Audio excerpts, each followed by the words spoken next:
So if you even look at things like levels of development, whether you're looking at Robert Keegan or Carol Gilligan or Jane Lovinger or Claire Graves or any of these, very, very few people understand how these different stages grow and develop in a human being, from the very earliest ones, starting in childhood, through adolescence, and most importantly, continuing into adult development.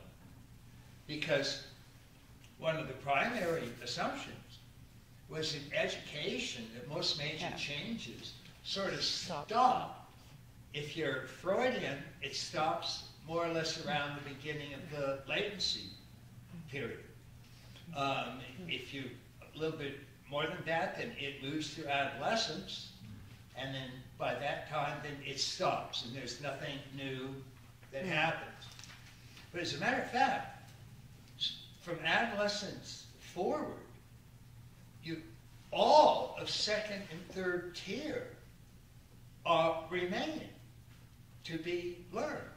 And those are the highest, most inclusive, most extraordinary potentials that humans have, and are not even included in any educational system anywhere. And yet all 5 of those show development. All 5 of those dimensions can be educated. So it starts and goes through its 5 or 6 or 7 major stages of development. It starts at one end, where there's a very narrow, egoic, limited sense of identity, through subtle dimensions of expanding identity, greater luminosity, clarity, and then into states of radical formlessness that start to reach infinite proportions, and in states of non-dual unity consciousness. An important part about those levels is that we have to be very careful that we don't get stuck using just one model. Because what we found, which is very interesting, is that of these several dozen models of growth and development, each of which tracks the stages of development that that particular intelligence goes through, what we find is that as different as these multiple intelligences are, as different as these multiple lines of development are, they all go through the same levels of development. And so here's where we have to be careful, because almost every model tends to think that its version of the levels is the one correct version. But it's not. It's just we have these, and all of these models agree roughly that there's 6 to 8 major levels. And so as these 6 to 8 major levels appear in, for example, Maslow's needs line, then they show up as physiological level, and safety level, and belongingness level, and self-esteem level, self-actualization level, self-transcendence. That's how those 6 to 8 levels show up in that line. If you look at something like Jane Lovinger's ego development, then it goes from autistic to symbiotic to safety to conformist to conscientious to individualistic to autonomous to integrated. That's how the same 6 to 8 levels show up in that line. So we have to be careful, because when we say levels, we don't want to get stuck with just one model's version of these levels. And so one of the most common places this happens is with spiral dynamics, because it deals with literally just the values line. And yet the way spiral dynamics talks about it is that that's the only levels that there are. But you can be at, to use integral theories colors, you can be at teal cognition and have a red value, an amber value, an orange value, a green value, or a teal value. So simply saying that spiral dynamics covers all of the bases is wildly incorrect. It covers only those levels as they show up just in the line.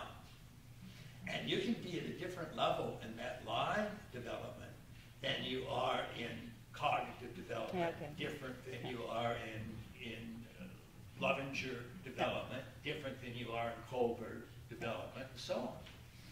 So that's what we have to be careful about, is that a lot of these pioneers took their particular model to be the one and only,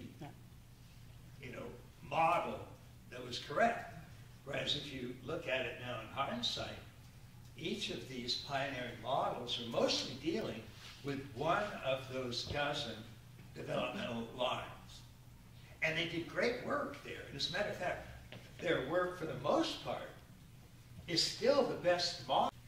If you look at human identity, in just the simplest terms, it grows from egocentric to ethnocentric to world-centric to cosmos.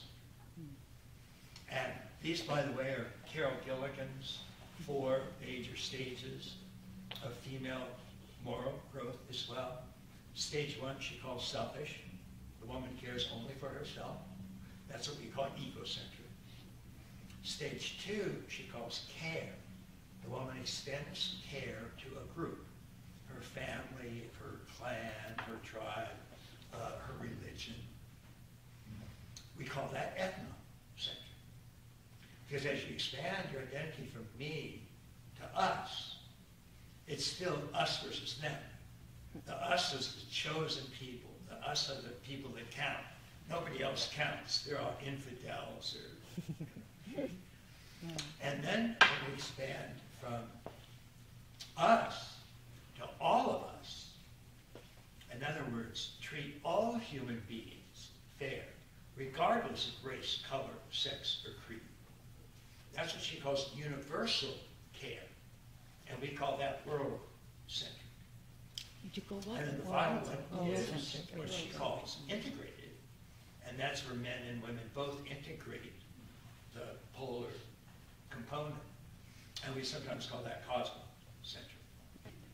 These levels are products of actual growth. You have to live at a certain level for a while. You have to taste all of the possibilities. And then you have to start to get the limitations of that level. That level has to stop answering questions that it used to answer for you.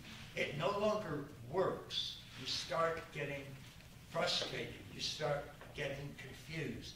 You start looking for other ways. You start letting go of it. And then higher levels can emerge. But there's no way to rush that learning and that tasting and that going through all the various aspects of it. Robert Keegan at Harvard estimates that it takes an average of 5 years for a person to move through a major level. We only have 4 years. No, so it's frustrating, but it's like looking at a tree and yelling at it to grow faster. But what I believe is that the cognitive goes before. So I think there's proof that if the cognitive development could be a carrier for the other lines. Yes. You share knowledge with students, for instance, then they'll grasp it and say, "Oh, okay, maybe," and then they'll feel attracted and try. If they're ready, then they'll try to experiment from the inside out. Yeah. There are little ways that you can work at it. You expose people increasingly to areas that their particular level itself won't answer. They try to think about it. They realize it's not quite working. They won't change their minds immediately, but it'll get to them, and it'll start to slowly change. And so there obviously are ways to do it because human beings continue growing. But if you look at somebody that's, let's say, amber ethnocentric, and you want to get them from there through orange, world-centric, into green, postmodernism, you're looking at 10 years. 10 years. Just on average. And it's 5 years for each of those 2 levels. That's not to say that you can't accelerate. Yeah. You can. And a lot of the work that's being done, and we're trying to support this at Integral Institute, and work is being done elsewhere, is everybody recognizes that you cannot skip stages. Because these stages are ingredients of each other. So it's very much like letters to words to sentences to paragraphs. You can't go from letters to sentences and skip words. No skipping. But there are ways to accelerate the growth. And so that's what a lot of research is being done on. And that's where we're looking to hopefully find, more and more breakthroughs that will help with that particular aspect of the problem. Because it's just a process of growth. And growth is, it's slow. It takes a while.